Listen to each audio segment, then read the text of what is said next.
हाँ, hello students.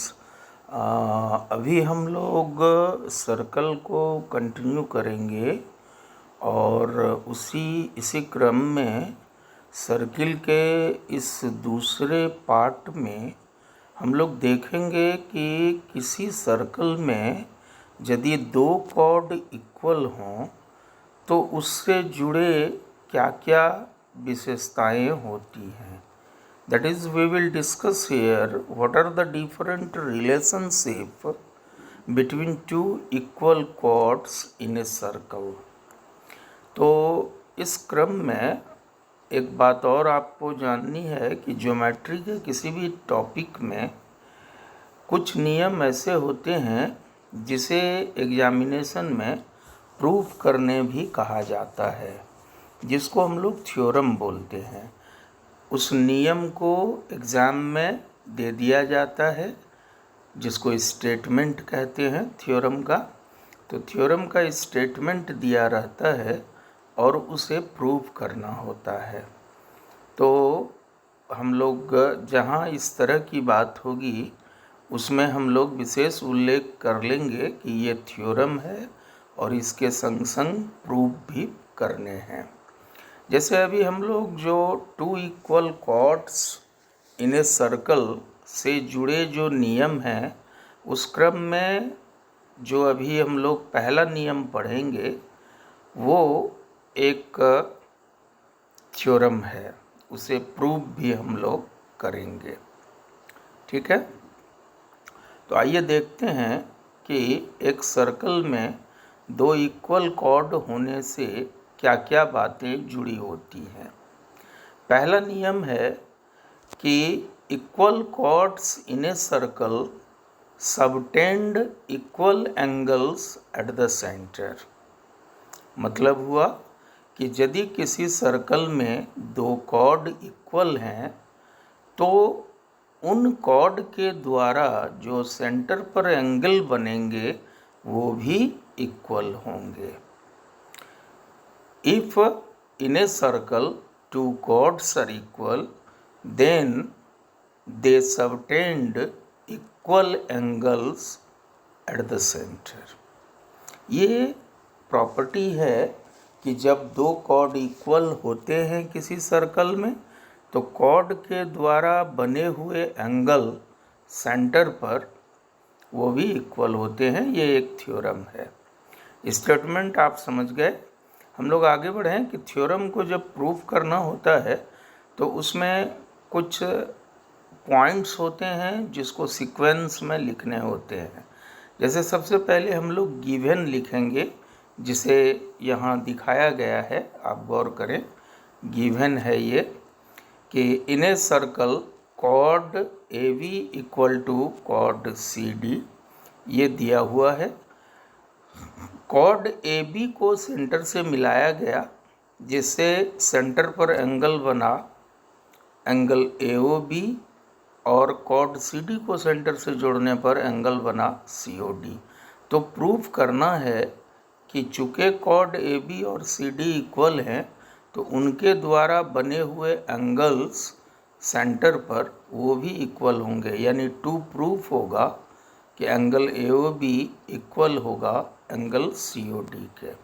Okay, theorem को prove करने में हम लोग कभी कभी थ्योरम के ज़रूरत के अनुसार उसमें कंस्ट्रक्शन करने पड़ते हैं फिगर में।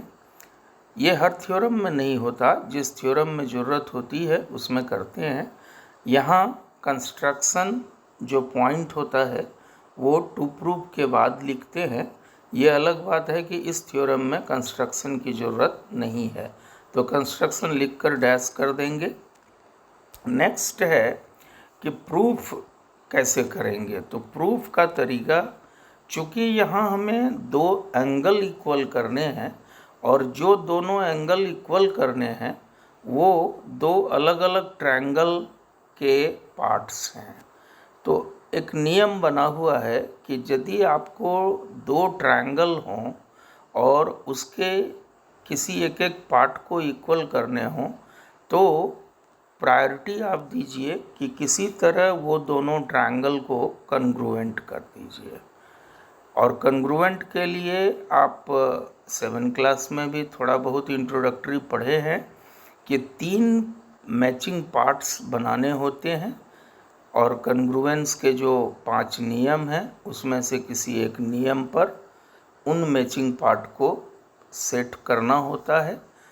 तो उसी सिलसिले में हम लोग ट्रायंगल AOB और COD लेंगे।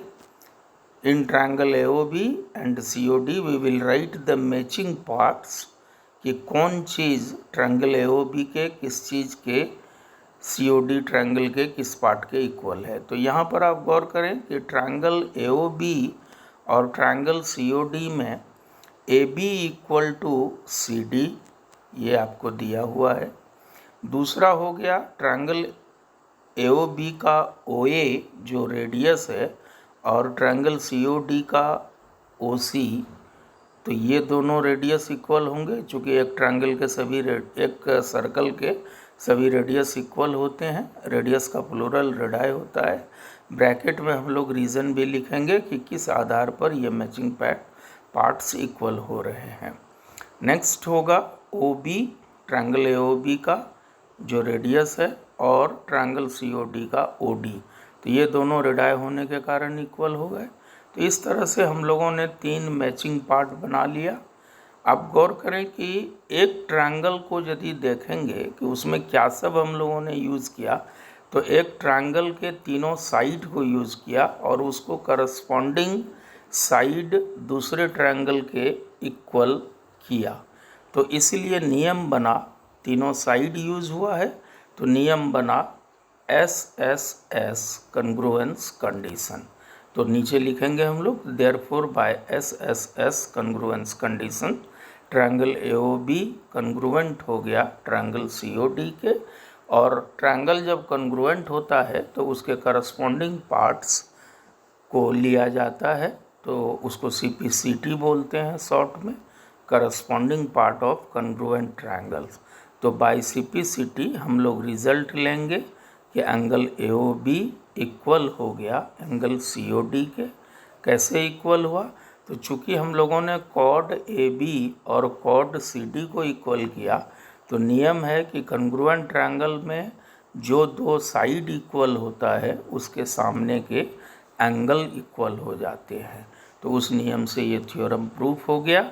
अब यहाँ पर गौर करें कि आपने क्या पढ़ा। आपने पढ़ा कि यदि किसी सर्कल के 2 कॉर्ड इक्वल हों तो उनके द्वारा सेंटर पर बनाए गए एंगल्स भी इक्वल होते हैं।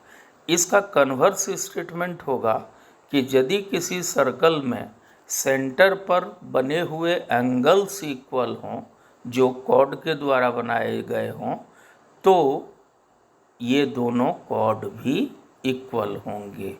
यानी if angles subtended by chords at the center are equal, then chords are also equal। ये स्टेटमेंट कन्वर्स कहलाएगा जो ट्रू है। चूँकि हम लोग केवल प्रूफ उस स्टेटमेंट को करेंगे जिसका सिलेबस के अनुसार हमें प्रूफ पढ़ना है, बाकी को मोटिवेशनल वे में केवल जानना है जिससे कि एक्सरसाइज का सवाल बन सके, क्योंकि एक्सरसाइज के सवाल सभी नियमों पर आधारित होंगे। नेक्स्ट हम लोग देखेंगे कि 2 इक्वल कॉर्ड से संबंधित और क्या नियम है। तो नेक्स्ट नियम है कि किसी सर्कल में यदि 2 कॉर्ड इक्वल होंगे तो सेंटर से उनकी दूरी भी इक्वल होगी। दूरी का मतलब है परपेंडिकुलर डिस्टेंस, की दूरी जो नापेंगे हम लोग वो परपेंडिकुलर तरीके से। तो स्टेटमेंट हुआ कि equal chords in a circle are equidistant from the centre. मतलब हुआ कि एक सर्कल में जो कॉर्ड्स इक्वल होते हैं वो इक्विडिस्टेंट होते हैं। इक्विडिस्टेंट मतलब समदूरस्थ होते हैं, यानी समान दूरी पर स्थित होते हैं। कहाँ से? Equidistant from centre. So statement हुआ equal chords in a circle are equidistant from the centre. उदाहरण के लिए यहाँ लिया गया है, आप देखें कि एक सर्कल में दो कॉर्ड दिखाया गया है यहाँ ए बी और सी डी। सेंटर से परपेंडिकुलर डिस्टेंस एक का ओ एम है, दूसरे का ओ एन है। तो मैथमेटिकली हम लोग क्या बोलेंगे कि यदि कॉर्ड ए बी और कॉर्ड सी डी इक्वल होंगे तो सेंटर से उनके दूरी भी इक्वल होंगे, यानी देन ओ एम इक्वल हो जाएगा ओ एन के। फिर यहाँ भी है कि कन्वर्स स्टेटमेंट इसके भी ट्रू हैं, मतलब if the perpendicular distance of two chords from the centre are equal then it implies that chords are also equal. कि यदि ओ एम और ओ एन इक्वल हों, if O M equal to O N then chord A B equal to chord C D. ये equal chord से जुड़ा दूसरा नियम हुआ। तो नियम आपको याद रखना है। पहला नियम हम लोग पढ़े कि कॉर्ड इक्वल होगा सर्कल में तो उनके द्वारा सेंटर पर बने हुए एंगल इक्वल होंगे। दूसरा नियम हुआ कि यदि कॉर्ड इक्वल होंगे, दो कॉर्ड किसी सर्कल के, तो सेंटर से उसकी दूरी भी इक्वल होगी और कन्वर्स भी सही है।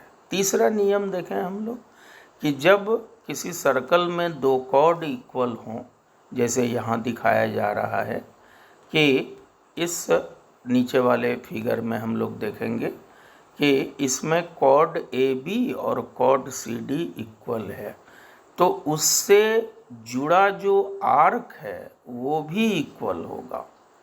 If in a circle two chords are equal then the included arc to them are also equal. Mathematically हम लोग बोलेंगे कि if in a circle chord A B equal to chord C D, then ये जो symbol आप देख रहे हैं, then arc A B is also equal to arc C D. Arc A B और आर्क सी डी क्या है? तो हम लोग फिगर में देखें कि कॉर्ड ए बी इक्वल दिया है कॉर्ड सी डी के, तो ये जो कॉर्ड ए बी से जुड़ा ये आर्क है और कॉर्ड सी डी से लगा हुआ ये आर्क, ये भी इक्वल होंगे। फिर इसके भी कन्वर्स सही हैं कि यदि दो आर्क इक्वल हों तो उसमें जो इंक्लूड होगा कॉर्ड वो भी इक्वल होंगे। If two arcs of a circle are equal then chord associated with them are also equal.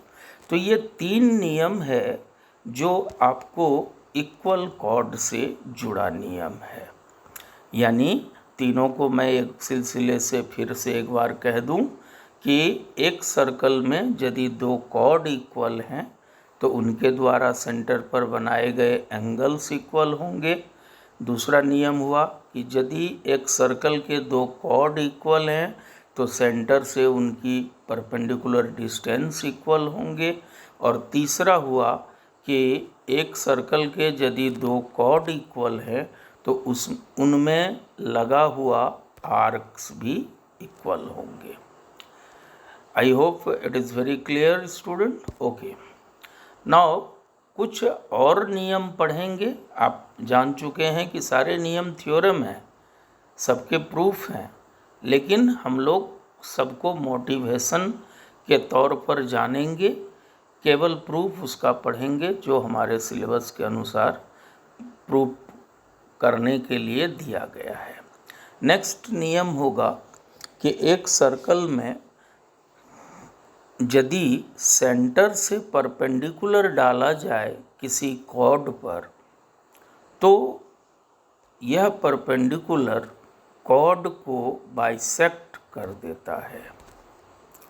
In a circle the perpendicular drawn from the centre, कि किसी सर्कल में जब सेंटर से परपेंडिकुलर खींचेंगे then it bisects the chord. देखें हम लोग कि इस फिगर में आप गौर करें, ए बी एक कॉर्ड है जिसमें सेंटर ओ से ओ एम परपेंडिकुलर डाला गया है। तो चूंकि सेंटर ओ से ओ एम परपेंडिकुलर डाला गया कॉर्ड पर, तो नियम कहता है कि कॉर्ड तब इस परपेंडिकुलर ओ एम के द्वारा बाइसेक्ट हो जाएगा, यानी एम पॉइंट पर कॉर्ड बाइसेक्ट होगा, यानी एम मिड पॉइंट बन जाएगा, यानी ए एम टुकड़ा और एम बी ये दोनों टुकड़े कॉर्ड के इक्वल हो जाएंगे और दोनों ए बी के आधे हो जाएंगे। क्लियर है? इसका कन्वर्स होगा कि यदि सेंटर से एक लाइन सेगमेंट खींचा जाए जो कॉर्ड के मिड पॉइंट को जोड़ता हो, गौर करें, if we join the centre with the mid point of the chord, then this line segment will be perpendicular to the chord. क्योंकि ऊपर जो हम लोग नियम पढ़े हैं उसी का कन्वर्स बोल रहे हैं। ऊपर में हम लोगों ने कहा कि यदि परपेंडिकुलर खींचा जाए तो कॉर्ड बाइसेक्ट होगा। अब कन्वर्स बोलेंगे तो क्या बोलेंगे कि यदि कॉर्ड बाइसेक्ट हो रहा है किसी लाइन सेगमेंट के द्वारा जो सेंटर से खींचा गया है, तो इसका मतलब है कि वह लाइन सेगमेंट कॉर्ड पर परपेंडिकुलर बनाता है। अब यहाँ इस फिगर में ए बी कॉर्ड है, सेंटर ओ से ओ एम हम लोगों ने परपेंडिकुलर डाला है, तो कॉर्ड ए बी दो बराबर टुकड़े में बट गया, ए एम और एम बी दोनों ए बी के आधे आधे हो गए। अब यदि हम लोग इस फिगर में सेंटर ओ को ए से मिला दें या बी से मिला दें, तो आप पहले ही पढ़े हैं इंट्रोडक्टरी पार्ट में कि सेंटर से सरकमफेरेंस को जब मिलाते हैं तो वो रेडियस होता है। तो उस हिसाब से ओ ए और ओ बी रेडियस हो गए और इस फिगर में दो राइट ट्रायंगल बन गया, एक ट्रायंगल ओ एम ए और दूसरा बन गया ट्रायंगल ओ एम बी। देखें आप यहाँ फिगर में। और जब राइट ट्रायंगल बन गया तो आप जानते हैं कि राइट ट्रायंगल में पाइथागोरस थ्योरम लागू होता है, और पाइथागोरस थ्योरम की उपयोगिता है कि यदि राइट ट्रायंगल के कोई दो साइड दिए रहें तो तीसरा हम लोग निकाल सकते हैं। तो इस नियम से जुड़ा हम लोग सवाल पढ़ेंगे जिसमें क्वेश्चन आपको समझना होगा कि कौन दो चीज़ दिए हुए हैं ताकि हम पाइथागोरस थ्योरम लगाकर तीसरा निकाल सकते हैं। नेक्स्ट एक नियम है जो दो सर्कल के इंटरसेक्ट होने से जुड़ा है।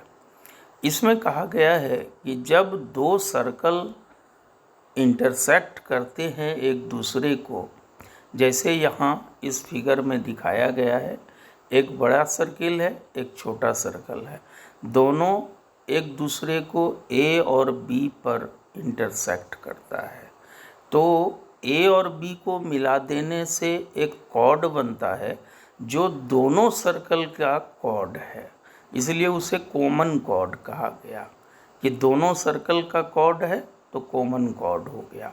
और दोनों सर्कल के सेंटर अलग अलग हैं, एक का ओ है एक का ओ डैश है।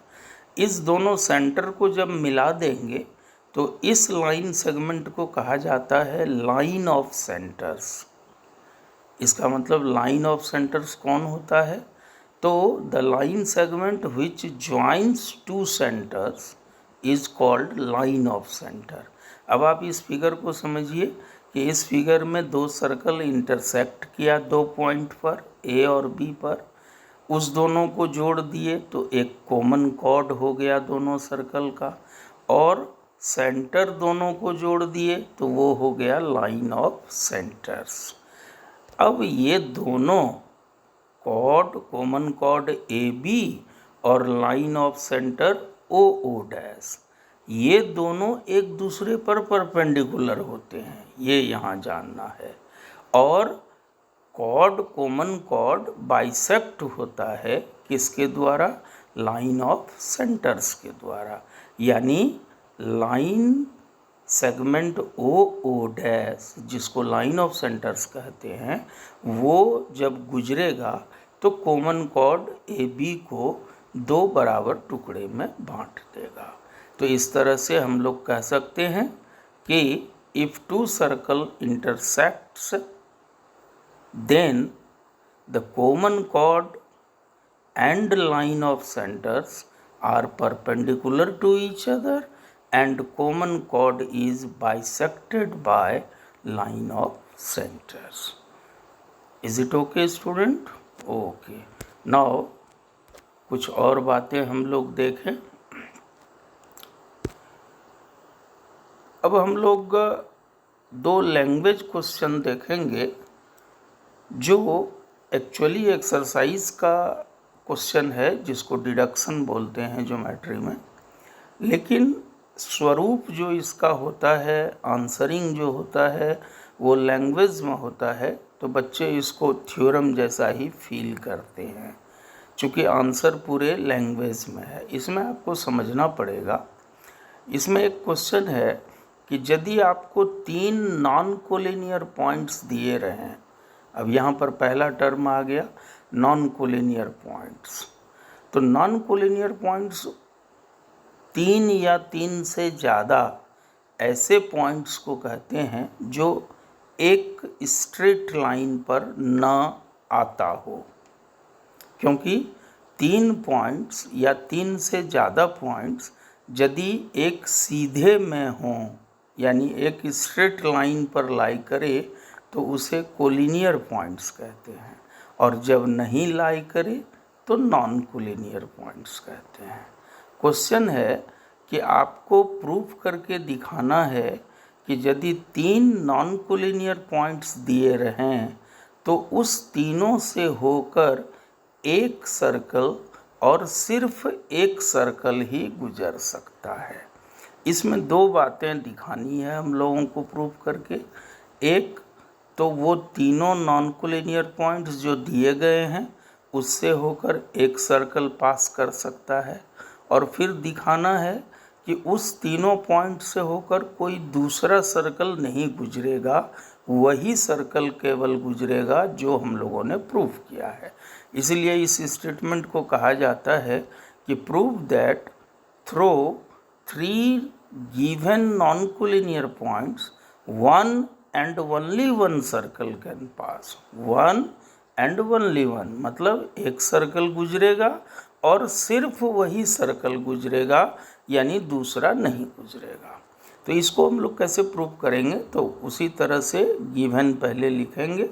गिवन में दिया हुआ है 3 नॉन कोलिनियर पॉइंट्स, जिसको आप फिगर में देख सकते हैं। ए यहाँ है, बी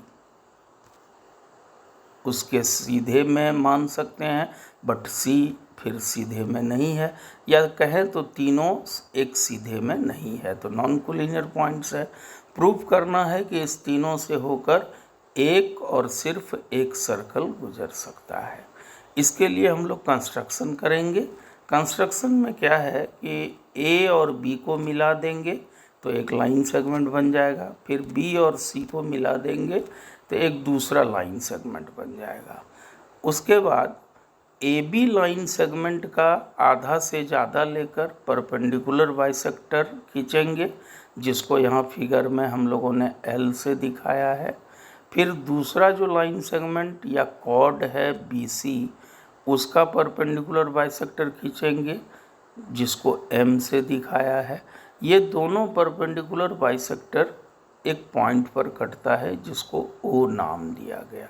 अब नियम है कि किसी लाइन सेगमेंट का जब परपेंडिकुलर बाइसेक्टर खींचा जाता है तो उस बाइसेक्टर पर कोई पॉइंट लेने से वह पॉइंट लाइन सेगमेंट के दोनों एंड पॉइंट से समान दूरी पर होता है। 1 मिनट, समान दूरी पर होता है। ठीक है स्टूडेंट, तो हम लोग वो पेज लाते हैं। ये हम लोगों ने देख लिया था, इसके बाद का पेज था।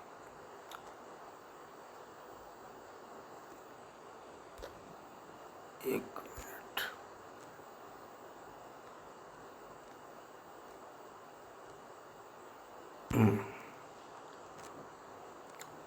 तो कंस्ट्रक्शन स्टेप हुआ, we join A and B and C and then we draw perpendicular bisector of line segment A B and line segment B C which intersect at point O. Explanation है जिसको proof कहेंगे कि चूंकि O point line L पर लाई कर रहा है और लाइन एल परपेंडिकुलर बाइसेक्टर है लाइन सेगमेंट ए बी का, तो नियम है कि किसी लाइन सेगमेंट का परपेंडिकुलर बाइसेक्टर लिया जाए और उस बाइसेक्टर पर कोई पॉइंट हो, जैसे ओ है यहाँ एल पर, तो ये ओ पॉइंट उस लाइन सेगमेंट ए बी के ए से और बी से समान दूरी पर होगा। तो उसी को हम लोगों ने लिखा कि पॉइंट ओ लाइज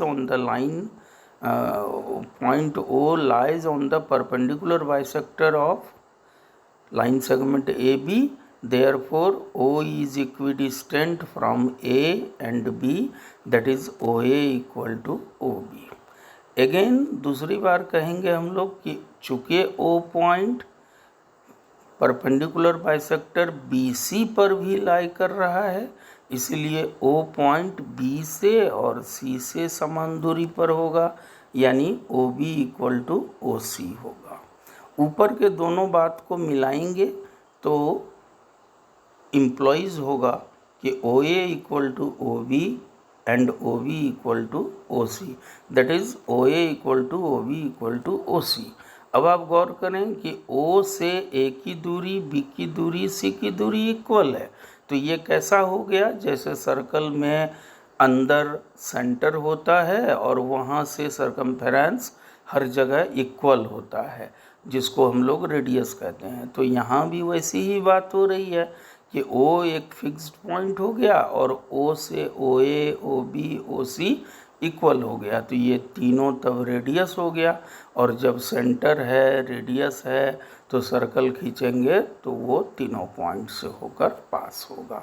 इस तरह से हम लोग कह सकते हैं कि through 3 given non collinear points one circle can pass. लेकिन यहाँ केवल ये प्रमाणित हुआ है कि एक सर्कल पास किया। अब हमें प्रूफ करके दिखाना है कि यही सर्कल पास करेगा, दूसरा सर्कल पास उस तीनों पॉइंट से नहीं करेगा। इसके लिए हम लोग क्या करेंगे, हम लोग मान लेंगे कि मान लिया मान लिया कि पॉइंट ए, बी और सी होकर एक और सर्कल गुजर रहा है जिसका सेंटर ओ नहीं ओ डैश है, ओ डैश कहीं दूसरे जगह है।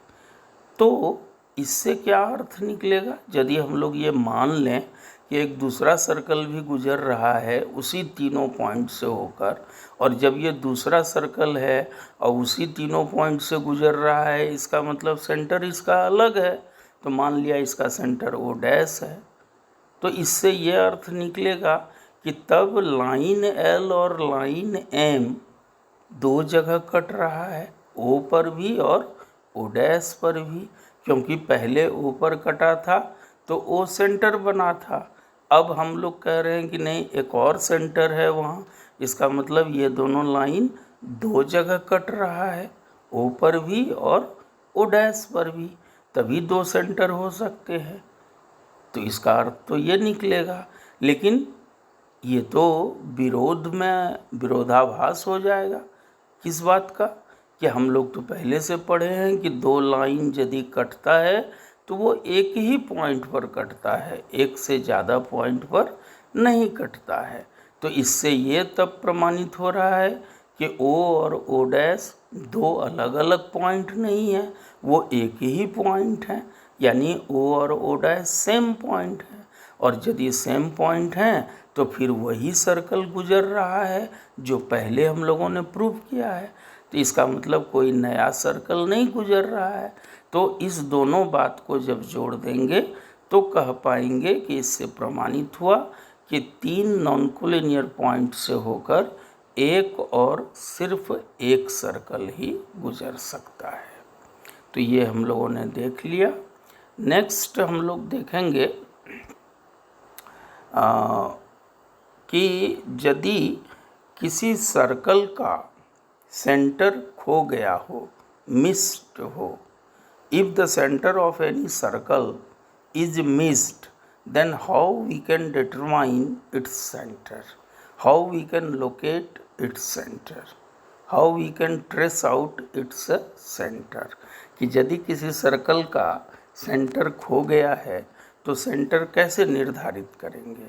तो लगभग इसके आंसर ऊपर वाले प्रूफ से ही मिलता जुलता है कि हम लोग कहेंगे to determine the center of any circle, what we do, we take 3 points on the circumference। जैसा यहाँ लिया गया है, ये सर्कल आपको दिया गया है, इसके सेंटर नहीं मालूम है, हम लोगों को इसका सेंटर निर्धारित करना है। तो हम लोग क्या करेंगे, सर्कमफेरेंस पर 3 पॉइंट ले लेंगे, ए बी सी, फिर ए बी को मिलाएंगे, बी सी को मिलाएंगे, तो सर्कल में 2 कॉर्ड हो गया। अब इनके आधे से ज़्यादा लेकर ए बी का परपेंडिकुलर बाइसेक्टर एल खींच लेंगे, फिर बी सी का आधा से ज़्यादा लेकर इसके परपेंडिकुलर बाइसेक्टर एम खींच लेंगे। ये दोनों कहीं कटता है जिसको हम लोगों ने ओ नाम दिया। अब एक्सप्लेनेशन है कि लाइन सेगमेंट का जब परपेंडिकुलर बाइसेक्टर खींचा जाएगा और उस बाइसेक्टर पर ओ पॉइंट है तो ओ तब इक्विडिस्टेंट होगा लाइन सेगमेंट के दोनों एंड पॉइंट से, यानी ए से और बी से, यानी ओ A equal to O B हो जाएगा। फिर दूसरी तरफ क्या कहेंगे, दूसरी तरफ कहेंगे कि M is the perpendicular bisector of line segment B C and O lies on it. तो O line perpendicular bisector M पर है तो ओ तब इक्विडिस्टेंट होगा बी से और सी से, यानी फिर आ जाएगा कि O B equal to O C. पहले आया O A equal to O B, किस नियम से आया कि किसी लाइन सेगमेंट का जब परपेंडिकुलर बाइसेक्टर खींचते हैं और उस बाइसेक्टर पर यदि कोई पॉइंट होता है तो वह लाइन सेगमेंट के दोनों एंड पॉइंट से समान दूरी पर होता है। ठीक है, तो अब ये दोनों रिजल्ट को मिला देंगे तो आ जाएगा कि O A equal to O B equal to O C. इसका मतलब ओ ए ओ बी ओ सी इक्वल है, यानी ये इस सर्कल का रेडियस है ये तीनों, और ओ तब सेंटर है। इस तरह से हम लोग सर्कल का सेंटर निर्धारित कर सकते हैं। अब इसके बाद एक क्वेश्चन है जो पाइथागोरस थ्योरम पर बेस्ड है, जो नियम आपने पढ़ा था कि सेंटर से किसी कॉर्ड पर परपेंडिकुलर डालते हैं तो वह कॉर्ड बाइसेक्ट होता है। उसी का एक बड़ा क्वेश्चन है, क्वेश्चन मैं बोल देता हूँ और फिर इसका एक्सप्लेनेशन हम लोग समझ जाएंगे कि एक सर्कल में 2 कॉर्ड दिया हुआ है, दोनों कॉर्ड पैरेलल है और सेंटर के सेम साइड में है, एक ही तरफ है। एक कॉर्ड की लंबाई 6 सेंटीमीटर है, दूसरे की 4 सेंटीमीटर है और दोनों कॉर्ड के बीच की दूरी 1 सेंटीमीटर है। तो इस सर्किल का रेडियस बताइए।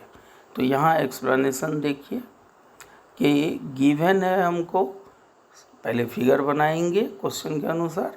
2 कॉर्ड है, दोनों में एक छोटा है एक बड़ा है, तो बड़ा ए बी लिया गया है जो 6 सेंटीमीटर है, दूसरा है सी डी जो 4 सेंटीमीटर है। दोनों पैरेलल कॉर्ड है एक दूसरे के और दोनों सेंटर के सेम साइड तरफ है।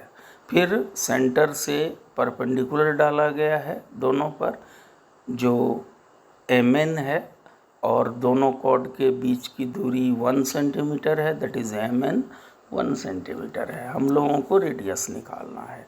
तो सबसे पहले हम लोग बोलेंगे कि OM परपेंडिकुलर है कॉर्ड AB पर, इसलिए AM और MB इक्वल हो जाएगा और वो हो जाएगा 1/2 × 6 यानी 3 सेंटीमीटर।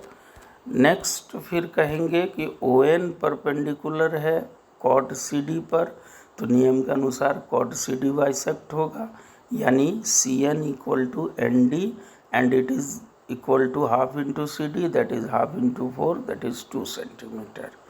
उसके बाद हम लोग राइट ट्रायंगल OMA लेंगे by Pythagoras theorem, H² = P² + B², यानी क्या कहेंगे हम लोग कि राइट ट्रायंगल OMA में OA² equal to OM² + AM²।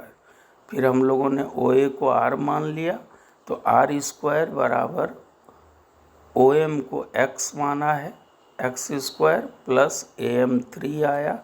तो इस तरह से एक इक्वेशन आ गया, R² इक्वल टू X² + 9, इसको इक्वेशन 1 मान लिया।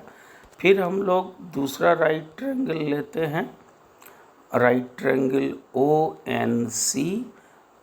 देखिए ONC, इसमें पाइथागोरस थ्योरम लगाते हैं, तो OC² equal to ON² + CN²। OC भी रेडियस है, तो R² इक्वल टू ON चूँकि OM X है और MN 1 है, तो ON हो जाएगा X + 1 का होल स्क्वायर, अब प्लस CN 2 है, निकाले हुए हैं, तो 2²।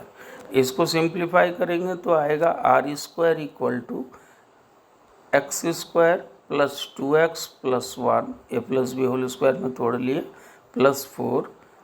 फिर नेक्स्ट स्टेप होगा R² equal to X² + 2X + 5। अब आप इसको इक्वेशन 2 मान लीजिए।